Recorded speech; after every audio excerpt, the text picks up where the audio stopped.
एक गांव में एक बड़ा पर्व आया। सभी लोग माँ दुर्गा की पूजा के लिए तैयारी कर रहे थे। गांव की बुराइयों की बातें भी फैल रही थी। एक रामलाल नामक युवक भी उसी गांव में रहता था। वह बहुत ज्यादा मेहनती और ईमानदार था। एक दिन कुछ लोगों के बीच कुछ चर्चा चल रही थी। रामलाल ने सुना था कि गांव के पास एक जंगल है जिसमें एक चुड़ैल बसती है।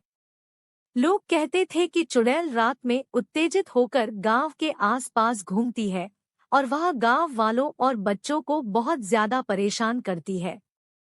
सभी लोग मां दुर्गा से प्रार्थना करते हैं कि उनके गांव को उस चुड़ैल से सुरक्षित रखे।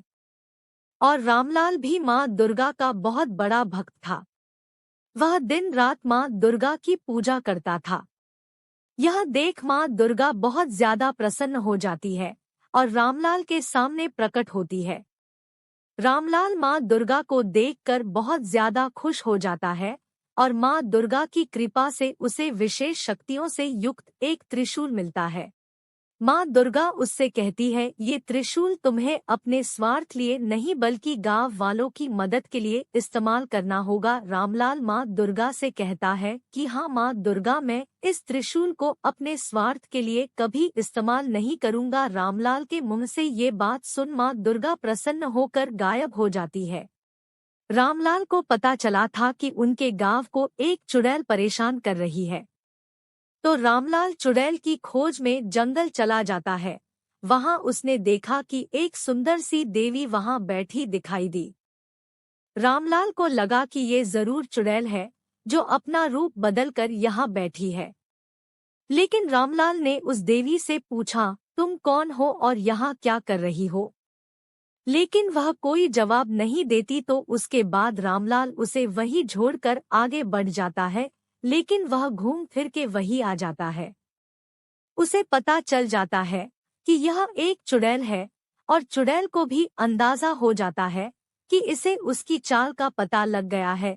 भी वो चुड़ैल अपने असली रूप में आ जाती है और रामलाल पर हमला कर देती है। रामलाल डर कर अपने पैर पीछे करने लगता है क्योंकि रामलाल ने पहली बार किसी चुड़ैल को देखा था। रामलाल डर के कारण वह मां दुर्गा की प्रार्थना करने लगता है कि हे मां दुर्गा, मेरी रक्षा करो। और मां दुर्गा ने उसकी प्रार्थना सुनी और उसके मन में एक विशेष मंत्र बताया। रामलाल ने उस मंत्र का जाप किया और मां दुर्गा की कृपा से एक अद्भुत शक्ति है। लेकिन चुड़ैल रामलाल की शक्तियों को देखकर डर जाती है और वहां से भाग जाती है। रामलाल को पता था कि वह चुड़ैल रात को फिर गांव वालों को परेशान करने आएगी। रात को चुड़ैल फिर से गांव के पास आई, लेकिन वहां उसने रामलाल को देखा और फिर वह वहां से भागने लगी क्योंकि इस बार चुड़ैल की शक्तियों में कमी थी। रामलाल के सभी गांव वाले चुड़ैल का पीछा करते हुए जंगल चले जाते हैं और रामलाल बिना डरे चुड़ैल को उस त्रिशूल से मार देता है।